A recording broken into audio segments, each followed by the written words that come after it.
जी के मस्ती एमएस में आप लोगों का फिर एक बार स्वागत है। सामान्य हिंदी आदित्य प्रकाशन से जो 16वां टॉपिक हो गया था, अनेक शब्दों का एक शब्द, उसके क्वेश्चन आंसर अभी नहीं हमने एक्सप्लेन किए हैं क्योंकि टाइम परीक्षा का नज़दीक है, फिर बाद में कर दिए जाएंगे। आज 17वां टॉपिक है रस, तो इसके बारे में डिटेल लेते हैं, एक्सप्लेन करते हैं। क्वेश्चन आंसर इसके भी नहीं किए जाएंगे। तो सबसे पहले रस क्या है? रस का शाब्दिक अर्थ होता है आनंद। काव्य को पढ़ने या सुनने से जिस आनंद की अनुभूति होती है उसे रस कहा जाता है। पाठक या श्रोता के हृदय में स्थायी भाव ही विभाव आदि से संयुक्त होकर रस रूप में परिणित हो जाता है। रसों को काव्य की आत्मा या प्राण तत्व माना जाता है। रस के 4 अंग होते हैं: स्थायी भाव, विभाव, अनुभाव और संचारी भाव। स्थायी भाव, विभाव, अनुभाव और संचारी भाव, ये रस के 4 अंग होते हैं। स्थायी भाव क्या होता है? जो 4 अंग होते हैं उसका पहला अंग है स्थायी भाव। स्थायी भाव अर्थात प्रधान भाव। प्रधान भाव वही हो सकता है जो रस की अवस्था तक पहुंचता है। अब स्थायी भाव की संख्या 9।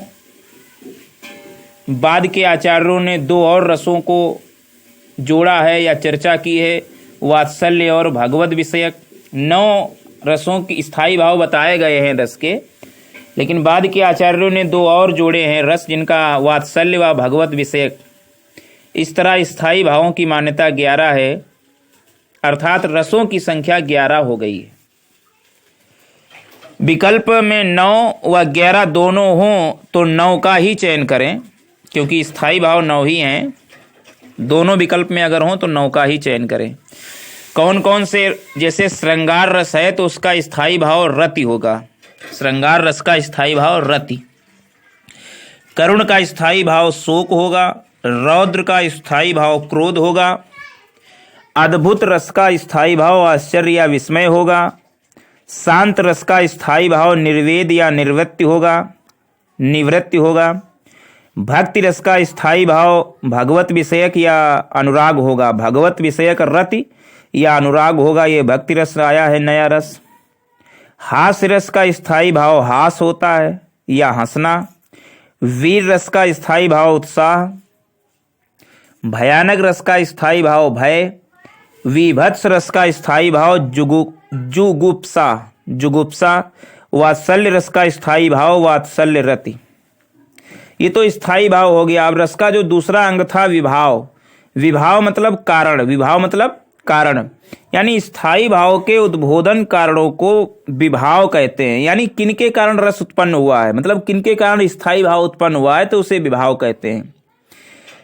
रस संबंधी विविध तथ्य हैं, जैसे श्रृंगार रस को रसराज या रसपति कहा जाता है। नाटक में 8 ही रस माने जाते हैं, क्योंकि वहां शांत को रस नहीं गिना जाता। भरत मुनि ने रसों की संख्या 8 ही मानी है। श्रृंगार रस के व्यापक दायरे में वात्सल्य रस व भक्ति रस आ जाते हैं, इसीलिए रसों की 9 ही संख्या मानी जाती है। ने रसों की संख्या 8 ही मानी है। श्रृंगार रस के व्यापक दायरे में वात्सल्य रस व भक्ति रस आ जाते हैं, इसीलिए रसों की संख्या 9 ही मानना ज्यादा उपयुक्त है। रसों की संख्या 9 है, जिन्हें नवरस कहा जाता है। मूलतः 9 रस ही माने जाते हैं। अब बाद के आचार्यों ने 2 और भावों वात्सल्य और भगवत विषयक यानी रति, भगवत विषयक रति को स्थायी भाव की मान्यता दी। इस प्रकार स्थायी भावों की संख्या 11 तक पहुंच जाती है। रस की एक दृष्टि में फिर देखते हैं। रस के अंग 4: स्थायी भाव, विभाव, अनुभाव, संचारी भाव। स्थायी भाव प्रधान भाव होता है। स्थायी भाव की संख्या 9 और स्थायी भाव की मान्यता 11 है। रसों की संख्या 11। विभाव के 2 भेद होते हैं। विभाव के भेद 2 कौन कौन होते हैं? आलंबन विभाव, उद्दीपन विभाव। आलंबन विभाव के भी 2 भेद होते हैं। आलंबन विभाव के भेद 2 होते हैं। कौन कौन? आश्रय आलंबन, विषय आलंबन। उद्दीपन विभाव के भेद भी चार होते हैं, उद्दीपन विभाव के भेद चार होते हैं। उद्दीपन विभाव के कौन कौन भेद हैं? आलंबन के गुण, आलंबन की चेष्टाएं, आलंबन का अलंकार व तटस्थ। अनुभाव, अनुभाव का अर्थ होता है भाव के पीछे उत्पन्न होने वाला। अनुभाव के भेद चार होते हैं, कायिक, वाचिक, आहार्य, सात्विक। कायिक, वाचिक, आहार्य, सात्विक। सात्विक अनुभव के भेद हैं 8। और सात्विक के कौन कौन भेद हैं? स्तंभ, स्वेद, रोमांच, स्वरभंग, कंप, वैवर्ण, अश्रु, प्रलय। तो ये तो रस की एक दृष्टि में था। अब स्थायी भाव के बारे में हम लोग पढ़ चुके हैं। रस के जो चार अंग होते हैं, विभाव, दूसरा जो भाव है विभाव, स्थायी भाव, विभाव, अनुभाव, संचारी भाव। तो संचारी भाव भी देख चुके हैं, स्थायी भाव भी देख चुके हैं। अब विभाव के बारे में, विभाव दो प्रकार के होते हैं, आलंबन विभाव और उद्दीपन विभाव। आलंबन विभाव यानी आलंबन कारण क्या होता है? देखिए, जिसका सहारा या आलंबन पाकर स्थायी भाव जागते हैं उसे आलंबन विभाव कहते हैं। जैसे नायक नायिका, नायक नायिका। जैसे श्रृंगार रस में स्थायी भाव रति होता है, लेकिन हास्य रस का हास होता है, करुण रस का शोक होता है, वीर रस का उत्साह होता है, रौद्र रस का क्रोध होता है, भयानक रस का भय होता है, बीभत्स रस का स्थायु भाव घृणा या जुगुप्सा होता है, अद्भुत रस का विस्मय या आश्चर्य होता है, शांत रस का निर्वेद होता है, वात्सल्य रस का वात्सल्य रति होती है, और भक्ति रस का स्थायी भाव भगवत विषयक रति या अनुराग होता है। विभाव यानी भाव को उत्पन्न करने वाले दो प्रकार, आलंबन विभाव जिसके कारण या द्वारा भाव उत्पन्न हो, दूसरा जो उद्दीपन विभाव जो भावों को गति प्रदान करे उसे उद्दीपन विभाव कहते हैं। दो प्रकार हो गए ना विभाव के, आलंबन विभाव और उद्दीपन विभाव। आलंबन विभाव के दो प्रकार होते हैं, आश्रय आलंबन और विषय आलंबन। आलंबन विभाव जो विभाव का पहला प्रकार है उसके दो भाग होते हैं, आश्रय आलंबन और विषय आलंबन। तो आश्रय आलंबन वो होता है आश्रय जिसके मन में भाव जागे उसे आश्रय आलंबन कहते हैं। विषय आलंबन विषय जिसके प्रति भाव जागे, विषय आलंबन जिसके प्रति भाव जागे। तो ये तो आलंबन विभाव का पहला भाग हो गया। विभाव का जो दूसरा भाव है उद्दीपन विभाव जो भावों को गति प्रदान करे, उसके चार भाग होते हैं, आलंबन के गुण, आलंबन की चेष्टाएं, आलंबन का अलंकार और तटस्थ। अब जो तीसरा भाग है रस का, जो तीसरा अंग है रस का, अनुभाव। क्या होते हैं अनुभाव? देखिए, अनुभाव के कई भाग होते हैं, जैसे सात्विक, कायिक, वाचिक, आहार्य हैं। इनके स्तंभ, स्वेद, रोमांच, सात्विक भाव होते हैं। सात्विक अनुभाव के कुछ भेद होते हैं, स्तंभ, स्वेद, रोमांच, स्वरभंग, कंप, वैवर्ण यानी रंगहीनता या अश्रु या प्रलय। याद करने के लिए सूत्र है स्तंभ, स्वेद, स्वर, भंग, वैवर्ण, अश्रु, कंप, रोमांच, प्रलय, है ना। संचारी भाव भी हम लोगों ने तुमको बताया है, संचारी भाव या व्यभिचारी भाव, चौथा अंग जो होता है संचारी भाव। इसमें बहुत से भाव आते हैं। कौन कौन आते हैं? 33 दिए गए हैं। जैसे हर्ष, विषाद, त्रास, त्रास यानी भय या व्यग्रता, लज्जा, ग्लानि, चिंता, शंका, असूया यानी दूसरे के उत्कर्ष के प्रति अशुद्धता। 9वां है अमर्ष। अमर्ष का अर्थ होता है विरोधी का अपकार करने की अक्षमता से उत्पन्न दुख, अमर्ष। मोह, गर्व, उत्सुकता, उग्रता, चपलता, दीनता, जड़ता, आवेग, निर्वेद, निर्वेद मतलब अपने को कोसना या धिक्कारना, धृति, धृति यानी इच्छाओं की पूर्ति, चित्त की चंचलता का भाव, मति, विबोध, विबोध मतलब चैतन्य लाभ, वितर्क, श्रम, आलस्य, निद्रा, स्वप्न, स्मृति, मद, उन्माद, अवहिथा, अपस्मार, मूर्छा, व्याधि यानी रोग, मरण। ये 33 संचारी भाव बताए गए हैं। अब दूसरा जो आलंबन विभाव था, आश्रय आलंबन और विषय आलंबन। तो आश्रय के मन में भाव जागते हैं तो वह आश्रय आलंबन कहलाता है। जैसे राम के मन में सीता के प्रति रति का भाव जगता तो रामाश्रय होंगे। विषय आलंबन जिसके प्रति यानी जिसके कारण मन में भाव जगते हैं वो विषय आलंबन कहलाता है। जैसे राम के मन में सीता के प्रति रति भाव जगते हैं तो सीता है विषयक आलंबन, अर्थात राम आश्रय व सीता विषय का आलंबन। अब अनुभाव अनुभव क्या होता है? रस का तीसरा अंग जो अनुभव है, देखिए भाव का अनुगमन करने वाला अनुभव कहलाता है। ये विभाव के बाद उत्पन्न होते हैं, इसीलिए इन्हें अनुभाव कहा जाता है। विभाव को कारण तथा अनुभाव को कार्य कहा जाता है, अर्थात आश्रय के शरीर के विकारों को अनुभाव कहते हैं। अब अगला है उद्दीपन विभाव। एक था आलंबन विभाव, फिर अनुभाव उधर देख लिया, देखना नहीं चाहिए था, लेकिन अब उसी आलंबन विभाव का दूसरा भाव उद्दीपन विभाव। उद्दीपन विभाव जैसे जिस वस्तुओं व परिस्थितियों को देखकर स्थायी भाव तीव्रतर हो जाते हैं उसे उद्दीपन विभाव कहते हैं। जैसे चांदनी, कोकिल, एकांत स्थल की शारीरिक चेष्टाएं, ये उद्दीपन विभाव।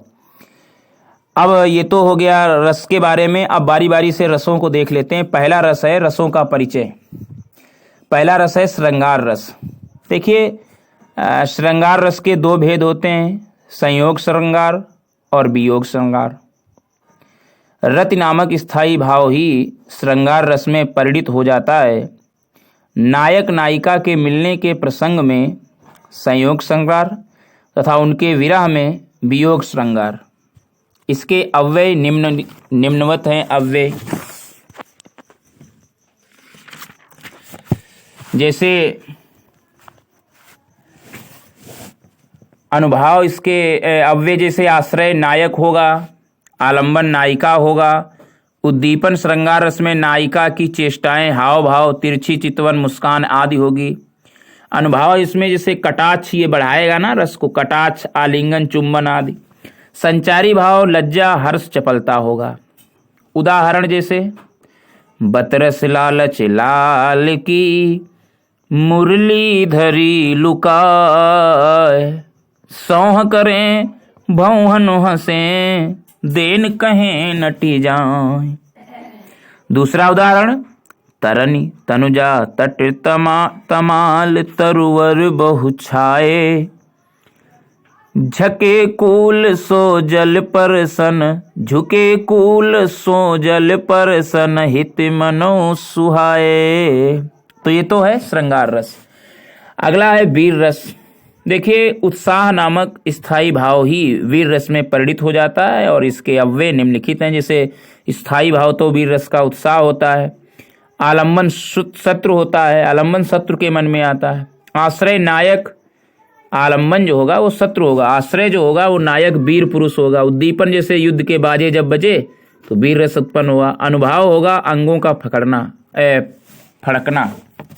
अनुभाव मानी ज्यादा रस बढ़ा तो क्या कार्य किया, अनुभाव।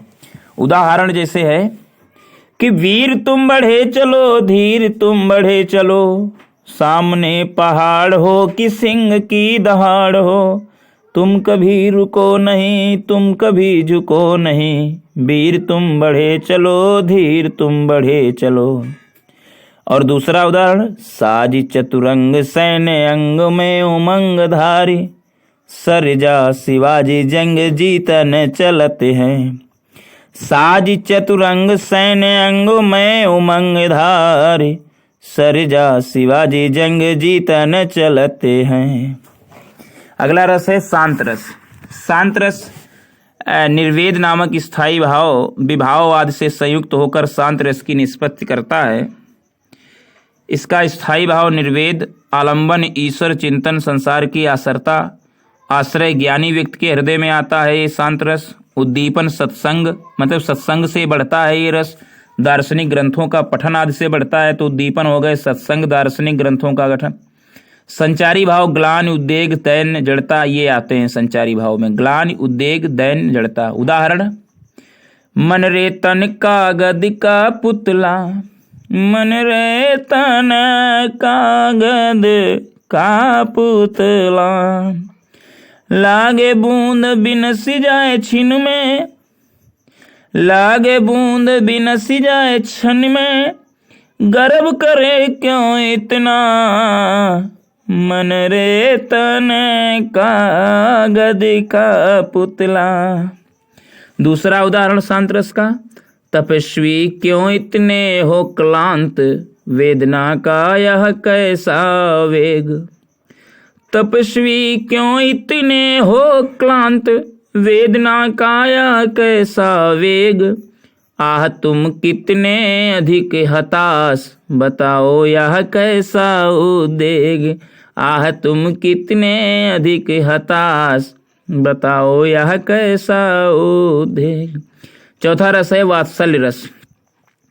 वात्सल्य नामक स्थायी भाव की विभाववाद के संयोग से वात्सल्य रस के परिणत होता है, जिसके अव्यय स्थायी भाव वात्सल्य, आलंबन पुत्र या संतान का होना, आश्रय माता पिता के हृदय में ये आता है, उद्दीपन जैसे संदीपन की क्रिया, संतान के क्रियाकलाप इसके उद्दीपन होता है। उदाहरण जैसे है जसोदा हरि पालने झूलावे, जसोदा हरि पालने झुलावे, हलरावे दुलरावे मल्हावे, जोई सोई कछु गावे, जसोदा हरि पालने झुलावे, हलरावे दुलरावे मल्हावे, जोई सोई कछु गावे, जसोदा हरि पालने झुलावे। हास्य रस। किसी व्यक्ति के विकृत आकार, वेशभूषा, वाणी और चेष्टा आदि से हास्य रस उत्पन्न होता है। इसके अव्यय निम्नलिखित हैं, जैसे स्थायी भाव हास्य है, आलंबन दूसरे की विकृति आकार, वेशभूषा, वाणी और चेष्टा आदि, उद्दीपन हास्य उत्पन्न करने वाली चेष्टाएं, अनुभाव ओंठ नाक आदि का स्फुरण, मुख का विकसित होना, संचारी भाव आलस्य निद्रा आदि।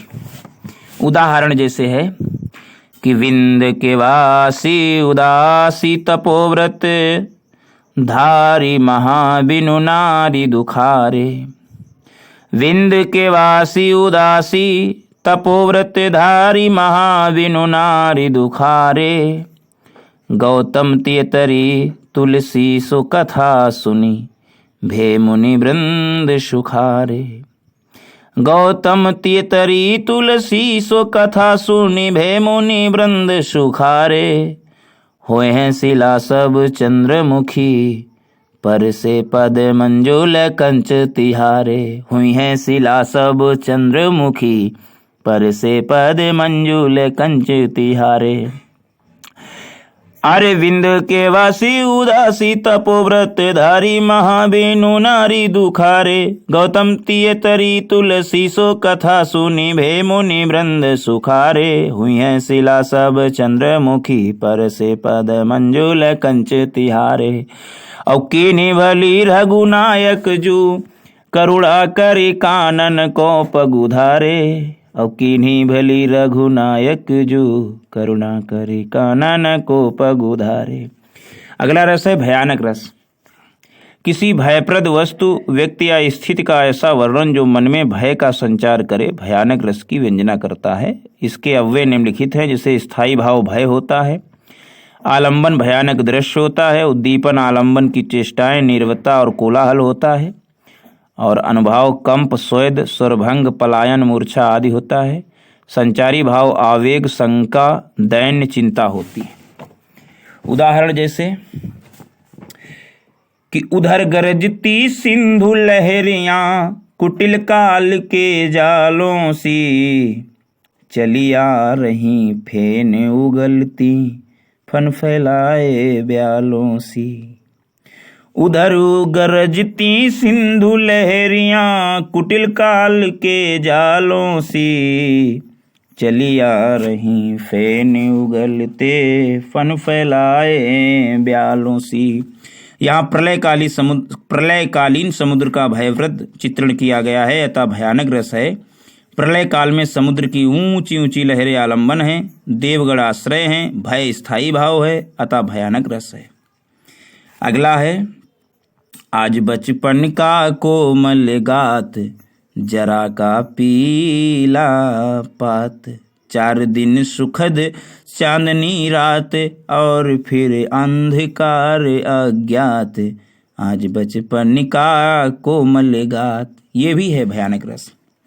आज बचपन का कोमल गात, जरा का पीला पात, 4 दिन सुखद चांदनी रात, और फिर अंधकार अज्ञात।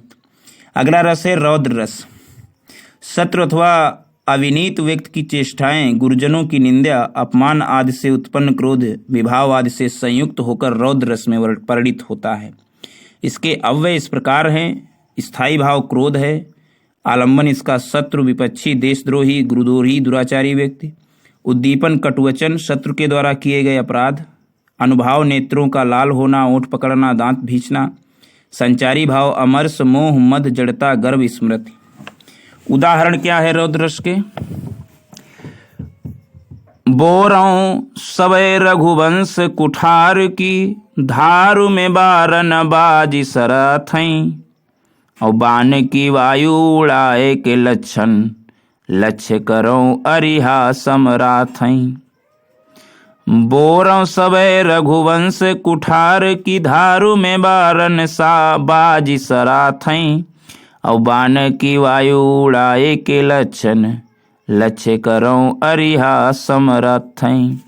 यहाँ परशुराम आश्रय हैं, राम लक्ष्मण आलंबन है, शिव धनुष उद्दीपन है, परशुराम की गर्वोक्तियां अनुभाव हैं और गर्व एवं अमरस संचारी भाव है, अतः रौद्र की अभिव्यक्ति हुई है। करुण रस क्या होता है? शोक नामक स्थायी भाव विभाव आदि के संयोग से करुण रस में परिणित होता है। स्थायी भाव शोक होता है। आलंबन प्रियजन का मृत शरीर या इष्टनाश होता है। संचारी भाव निर्वेद, ग्लानि, चिंता, मोह, विषाद, दैन्य होता है। और अनुभाव जिसके द्वारा बढ़ता है इस करुण रस, वो अश्रुपात, विलाप, वैवर्ण, शिथिलता, स्मृति, लोभ, इससे बढ़ता है करुण रस, इसीलिए अनुभाव कहते हैं। जैसे राधो गीध गोद करिलीन हो, नयन सरोज सनय सलिल। राधो गीध गोद करिलीनो, नयन सरोज सनेह सलिल। सुचि मनहु अरघ जल दीनो, सुचि मनहु अरघ जल दीनो। राधव गीध गोद करिलीनो। यहाँ जटायु की मृत्यु का प्रसंग है। मृत्यु जटायु आलंबन है, राम आश्रय हैं। जटायु का शरीर उद्दीपन है, राम का आंसू बहाना अनुभाव है। चिंता, क्रोध, स्मृति संचारी भाव है, अतः राम का शोक करुण रस में परिवर्तित हुआ है। दूसरा उदाहरण देखिएगा। अभी तो मुकुट बंधा था माथ, हुए कल ही हल्दी के हाथ। अभी तो मुकुट बंधा था माथ, हुए कल ही हल्दी के हाथ। खुले भी ना थे लाज के बोल, खिले थे चुंबन शून्य कपोल।